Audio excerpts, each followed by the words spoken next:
Hello, hello! This is Daniel. Welcome back to yet another PEP Talk. Today is actually Saturday, so you might be wondering to yourself, why are you doing a post-employment PEP Talk on Saturday? Well, you see, as a part of my regular working schedule, I get to also take weekends off. So it's still after work, and it's still a part of my job. But no, actually, I take a day of rest on Saturdays. Usually I do Friday nights and the Saturdays. Similar to the Jewish Sabbath, if you're familiar with that. I'm not Jewish, but that's the closest thing to it.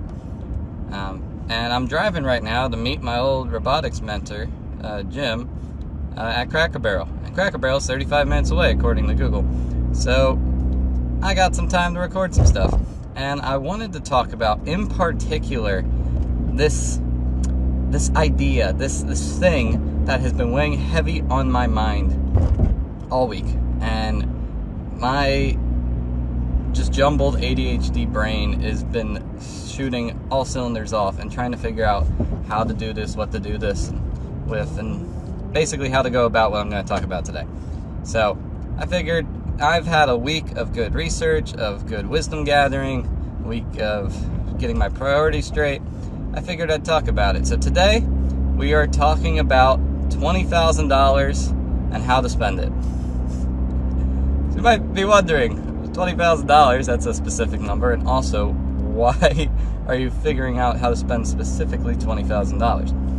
Well, for context, this past week, so last weekend, although these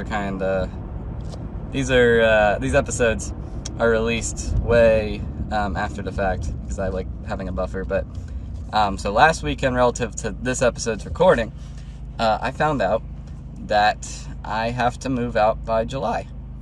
Now, from my lease, which I am renting, a house with college people.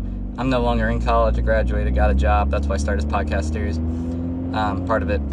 And I was expecting to live in this house for another year because my rent was so cheap. My rent was $550 with $58 in utilities tacked on top of that every month, which is incredibly cheap. Now, what that bought me was a single basement bedroom and then shared access to the rest of the house, kitchen, bathroom, utilities, that kind of stuff. But my original plan was to save up money, live there for another year and a half, because it's a college house, so people graduate in May, and their leases usually run till July. So people would leave not this July, but next July. So my plan was to stay there, save up a bunch of money, and then make informed and well-planned out financial decisions, we'll call it that. But I found out this weekend that the person who I pay my lease to basically got a bunch of people to move into the house for this coming academic year. And didn't even ask me if I was going to move out. They just assumed I was. So they filled my spot and told me I have to go in July when my lease ends. Which, I'm not upset. Might sound like I'm upset. I'm not. I simply needed this kick in the pants to get my, I don't want to say my life started, because that's not what it is, to get my financial future started. And so, I did the math, I crunched the numbers, I did all my tax and income info, and spent some time this week, and I figured I could comfortably save between $20,000 and $25,000 between this present recording date and July when I need to move out. Now, that number takes out my taxes, it takes out my tithe, it takes out my cost of living for everything else except rent. And it takes out basically everything that's a necessity, and then I'm left with a lump sum of cash every month that I get to spend on things. And that's in the multiple grand range, we'll put it that way, because my new job pays better than any job I've ever had, and I'm very grateful and blessed to have it. It's not like it was just given to me. I applied to 54 positions. I talked to 34 companies at hiring tables and booths, and it took me 5.5 months after I graduated to land this job. So, if anything, I did earn this. I have a degree in aerospace engineering, minor in project management. This is not something like, oh man, he got the best thing ever and he didn't even have to work hard for it.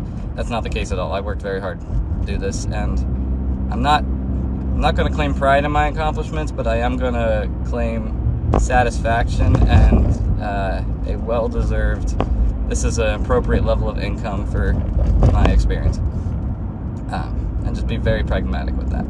But anyway, so I can save up a couple grand each month, and comfortably I can save about $20,000. So I've been racking my brain on what to do with that money. And the reason I have been is because of there's two major decisions I had to make and have to make. The first is, in July, I need to live somewhere. Am I going to rent a home? Am I going to buy a home? And by home, I mean, it could be a condo, it could be an apartment, it could be a standalone house, it could be anything. Rent a home, buy a home, or move back home in with my parents. Now, I'll just say it now, the most financially viable thing to do is to move in with your parents. There is, I don't want to say there's nothing wrong with that, but I don't want to be this gets into my goals, but I don't want to be a 23-year-old man who is moving back in with his parents. I get that our culture and our generation does that a lot, but my parents are trying to move to Florida this coming year, and my brother's planning to buy their house. So I'm just trying to be independent best I can. And also, I love my family. It's not the people, it's the mindset of it. Anyway, so that was major decision one, is rent, buy, move back home. And major decision two is the location I want to do that in. So my community is down here where I went to college, and by community I don't just mean my college friends. I mean mainly people from my church. They are family to me, and it's hard to move away from family. So that's what I mean by community. As well as there are college friends and people I still take care of and disciple and provide for. I volunteer. I don't really count it or total it, but I do volunteer a ton of time to helping people. And I never really thought about it that way. It's just something I naturally do. Or naturally, it's something I unnaturally do because I'm a very selfish person. And I've had to fight that for years. But anyway, so getting back to decision two. Do I live down here where my community is and still continue to commute up to work every week, which is an hour drive at 5:30 in the morning? Or do I, get a home close to work? Because this is a job I'm planning to keep for an extended period of time. It's not like a 2-year jump into it and dump it. It's more than that, is what I'm thinking. The benefits are really good, pays really good, I like the work I do, I like the people. It seems like it was handcrafted and specifically made for me as a person, to which I praise God for that. Anyway. So, a side piece of info that heavily influences this decision is my brother said if and when he buys my parents' house, that I could still do what I've been doing, and which is on Mondays, I take an hour drive up to my work. Then, after work on Monday, I go and drive to my familial house, which is about 20 minutes away. It's 15 miles away. It's all highway, mainly. And I drive to my house, and then I repeat that to go back to work on Tuesday, and back home Tuesday night, and then back to work on Wednesday. And from Wednesday, I travel all the way back down to where my college is. By that point, it's usually an hour and a half with moderate traffic, because I got community stuff down here Wednesday nights. And then I telework Thursday, Friday from down here. So it's the drive was a very real consideration. And my brother said that I could still do the 2-day back and forth thing without paying him rent In 800 feet, use the right lane to take the I-95 North Beltway ramp to I-495 North, Baltimore. He did say if I move back in, like, he'd charge me rent. Which use the right lane to take the I-95 North ramp, like, then merge onto I-495 I'm not spending any North. time at the house, really. I'm just going there to sleep and then maybe watching some TV. Not that I watch TV, but I'll, throw on stream shows to the TV. Or, maybe cook dinner for him or something. But point is, I'm not doing much when I'm back home, so I'm not like a financial burden on him. And he's pretty practical in that sense. Anyway, so that's the two major Continue decisions. on I-495 North for 3/4 of a mile. So that's the overarching context. But money is a thing. Money is a tool. Money is a tool to reach your goals. And I would say, because this is a podcast series meant to inform you, teach you, give you wisdom, entertain you, explain complex things to you in a simple way as best I can, while still maintaining complexity. In half a mile, use the right 3 lanes to take the exit toward Baltimore. A little bit. The thing, when you have any amount of money or any major life decision concerning money and coming up, you should do these things. You should use the right 3 lanes to take the exit toward Baltimore, then keep right at the fork. Those are going to be different for everyone. But for me, I see money as a tool. It is a means to an end. It is not the end. You can keep right at the fork. Watch the number go up. Watch the number go Bert, as the meme says. But it is not the goal. Although having more money helps you make more money. So that's a trade-off. This $20,000 hypothetical that will soon to be real $20,000. Do I put it on a down payment towards a house? Do I invest it in stock or mutual funds or literally any other investment that makes a ton of return? And will that money make more money than the cost of renting? Or will it make more money than the cost of a down payment? And there's a lot of timing involved in this. It's also commitment levels. Like, money helps you decide on long-term commitment. So, like, a house is a long-term commitment. A car is a fairly long-term commitment, assuming you're not flipping them. Same thing with houses. Like, if you buy anything you need a loan for, the typical average American needs a loan for, is a long-term decision. If you're putting a new deck on your house and it's going to cost you $50,000 in wiring and plumbing and materials and labor, that's a big decision, and money can get you there. So I wanted to emphasize that goal setting is key. And you might be asking, well, what's my goals? Well, I'm a Christian, so my goal is to bring God glory, honor, and praise with my money. And you might be thinking, like, what? We'll just give it away to charity. Well, no. Yes and no.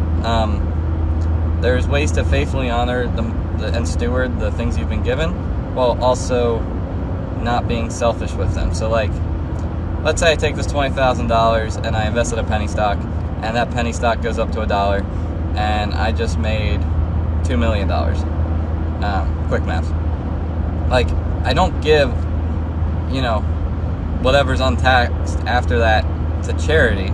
I take that money, and because it's been proven and stewarded that the resources I've been given with, I can, use well and make more available resources. I take that money, I give a lot of it, but I also reinvest some of it, or use it on things that are not directly giving away, but maybe providing for other people, if that makes sense.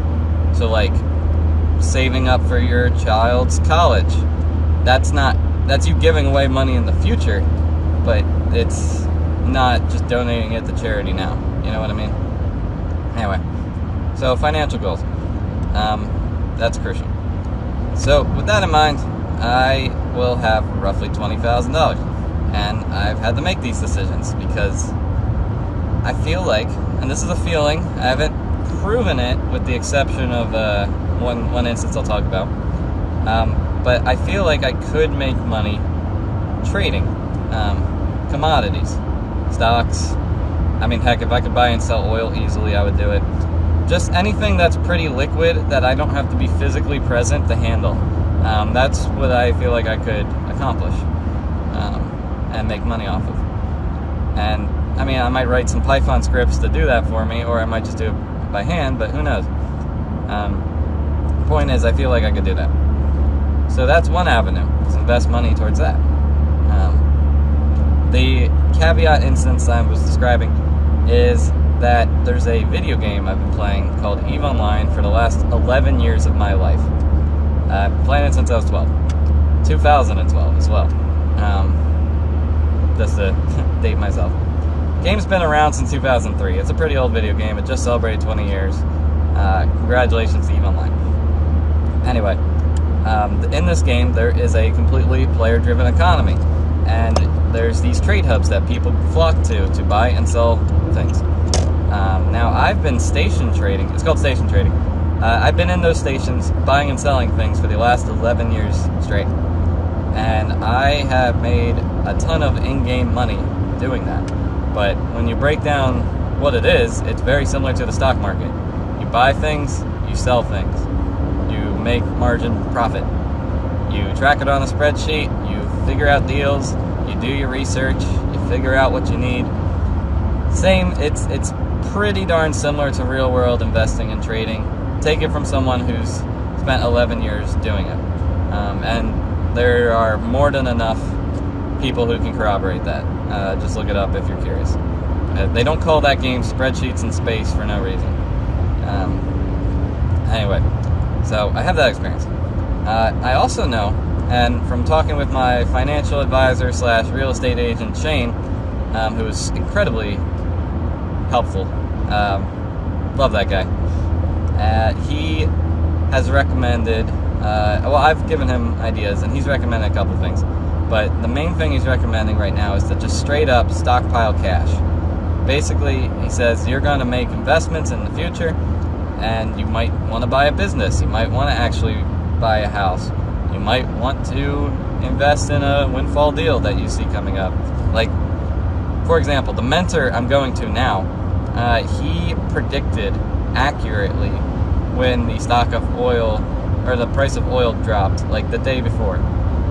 It was $130 on average a barrel, and then the next day it dropped down to $50 a barrel.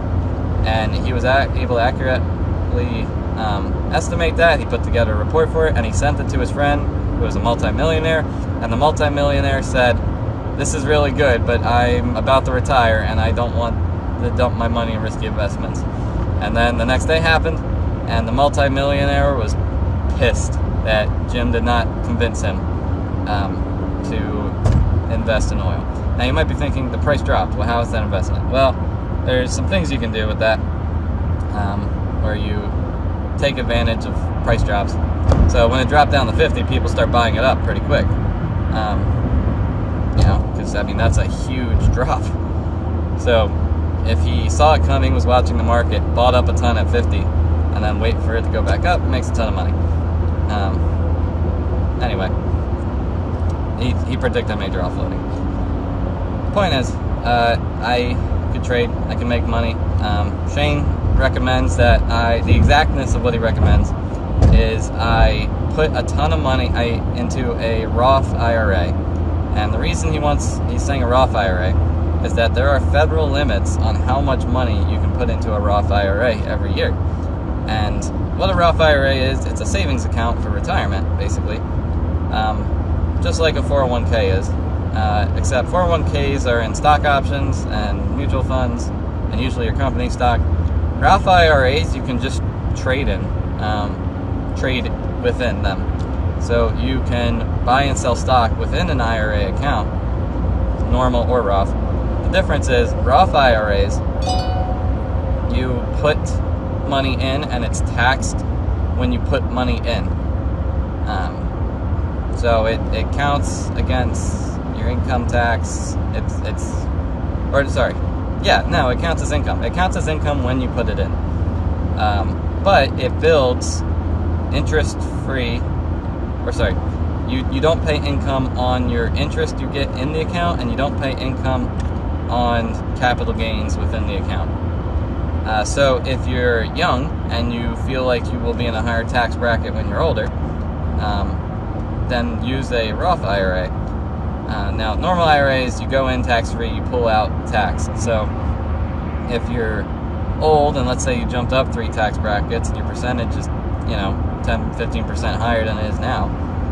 Not that, that's pretty crazy, but, ambitious goals. Then what will end up happening is you're losing comparably more money than you would now. But you also got to imagine, is the extra money I would be saving on taxes worth it now that I'm young? And I need the money more, but when I'm retiring, my needs will probably be met by 401k, by Roth or normal IRAs, by basically maybe Social Security too. Everything, your needs will most likely be met by the time you retire. So the money is nice, but it doesn't, you don't need it as much. We'll put it that way. Unless you're going to live to be 120, I guess. Then you retire at 60, and that's still half your life you have to live. So who knows? Shoot high. You can't live forever, but you can live pretty long.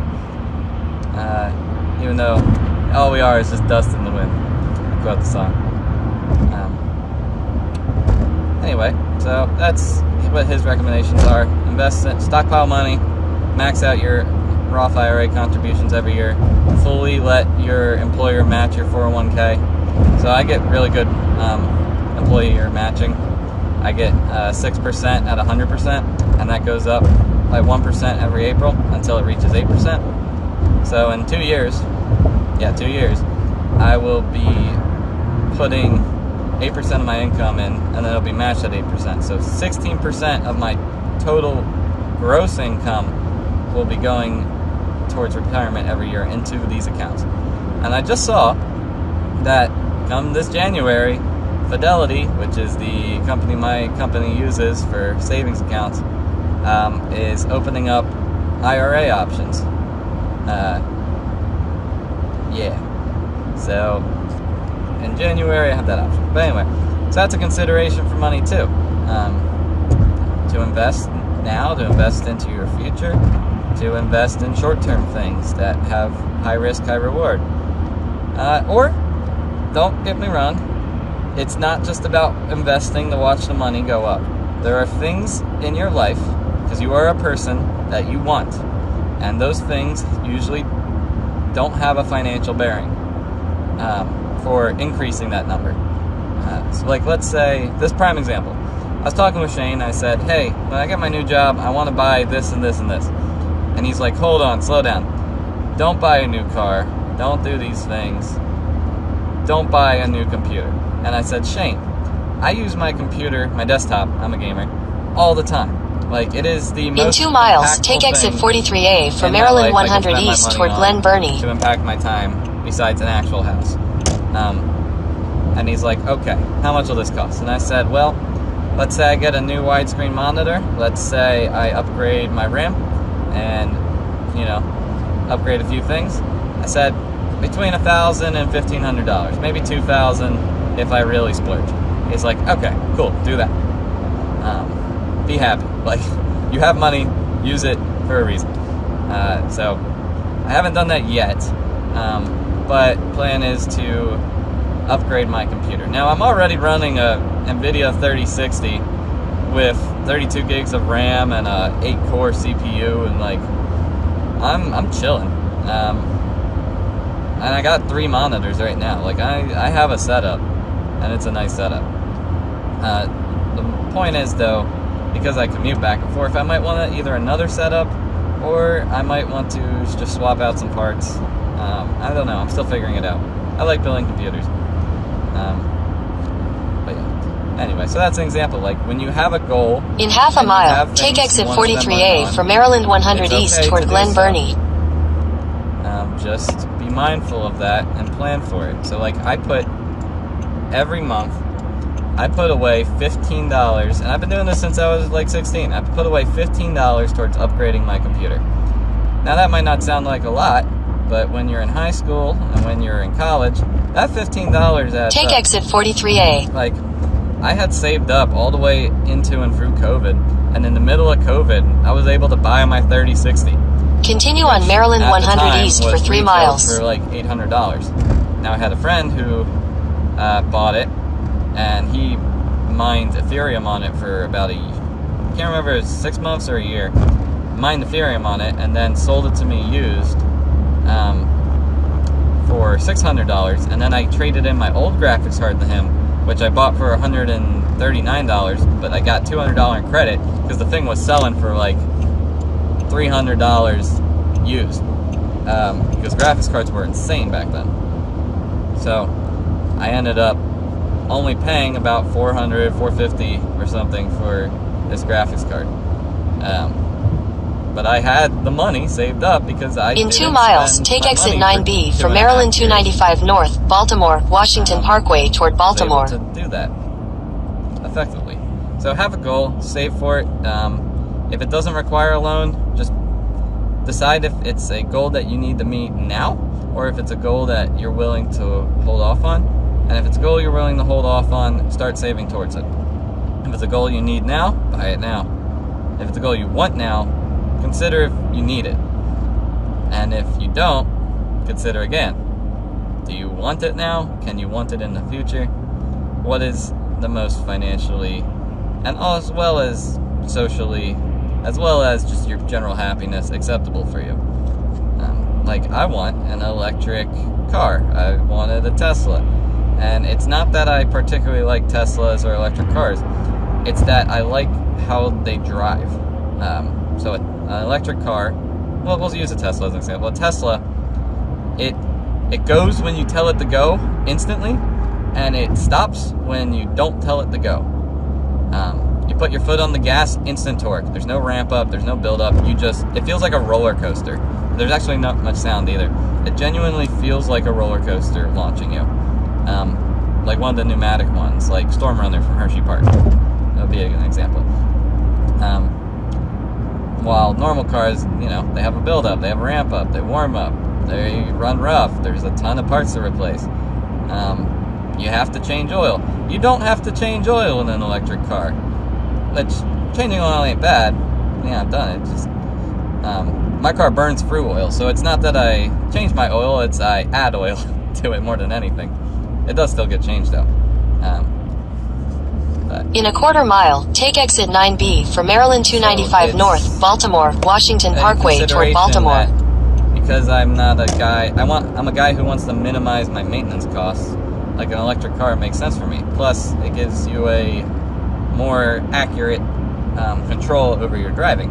Take exit 9B, then merge onto Maryland 295 North. Places have, and I don't know, like my workplace and our parking garage, we have electric charging stations, and I think you have to pay for it.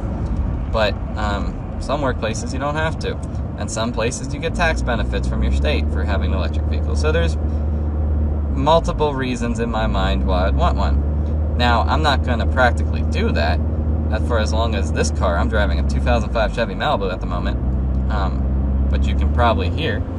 As long as this car is still alive and kicking, I ain't buying another car, regardless of how much money I have. Because that would be unwise, be foolish.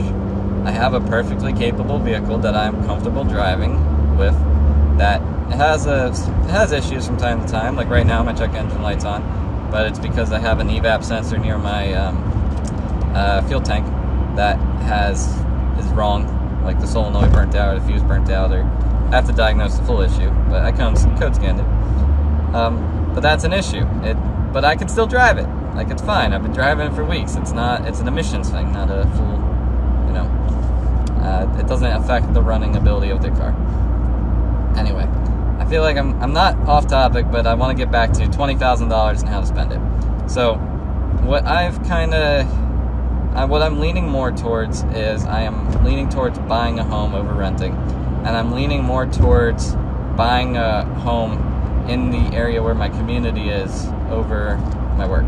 And simply because I have 2 weekly events that happen down here in my community that I attend. And the drive to come to these events when you put together all the time I drive in a week, it's about 4 hours. I spend 3 to 4 hours in my car on a good week. And in that same amount of time, let's say I moved up to where my work is, to save on drive time, I would have to live within 5 minutes of my work, and I'd have to be willing to go down and back to my community down here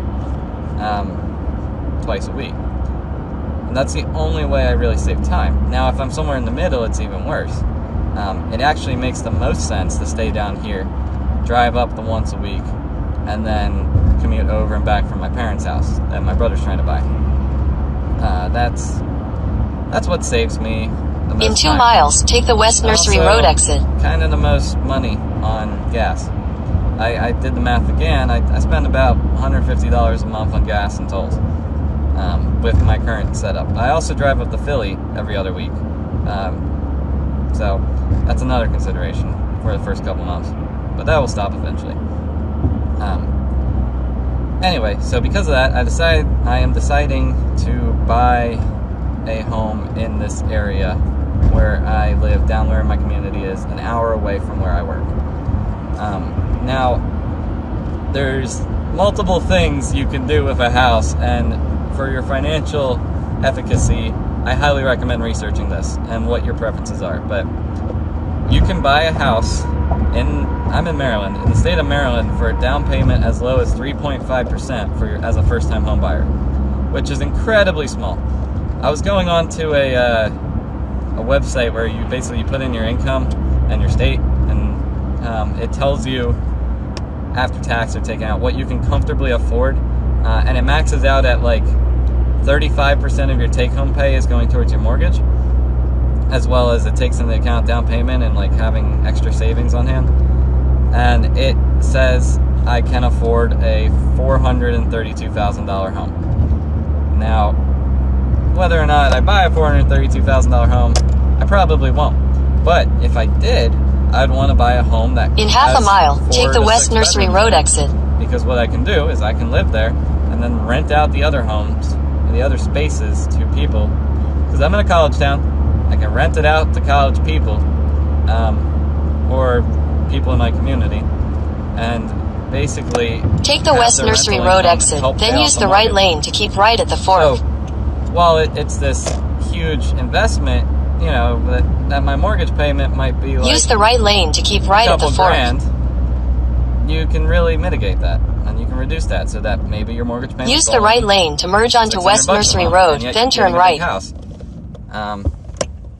So that's a consideration for big house income with rents. Now, another consideration you can do is you can buy a small house or a small condo or small apartment or small whatever. I was looking at, there's houses in my area for $180K. They were mainly condos, so you have condo fees and HOA you have to pay, but usually those cover utility costs, so you have to do some cost-benefit analysis to see if that is worth it for you. Take the next right, anyway, then turn left. So, in that situation, I buy a $180K house. I get a 30-year mortgage. And the reason turn left, then turn left. I'm not really paying off principal or anything. Or I'm only paying off, basically, what's it called? The cost of the loan's interest. That's the word.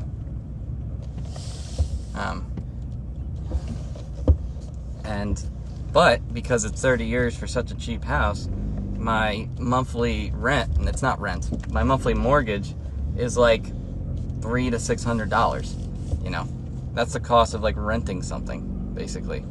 I could get for purely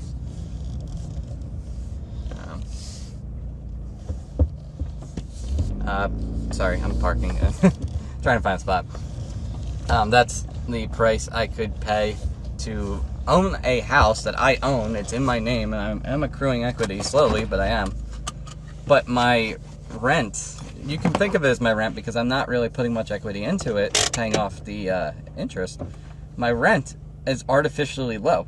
So I can have an entire house to myself for maybe $600 a month, or $300 if it's really low, for like no down payment. And the great thing about small investments like that is, if I wanted to, I could pay that off in like 5 years. Like, I could buy that house, still live comfortably, and still have money to invest in other things in like a 5-year period. And then I own a house. And it's, if you do that, let's say I do that, then I can look to buy another house and upgrade when I have, my job's advanced me, I have pay increases, ideally, or I'm doing something else or whatever, or my investments have popped off outside of this.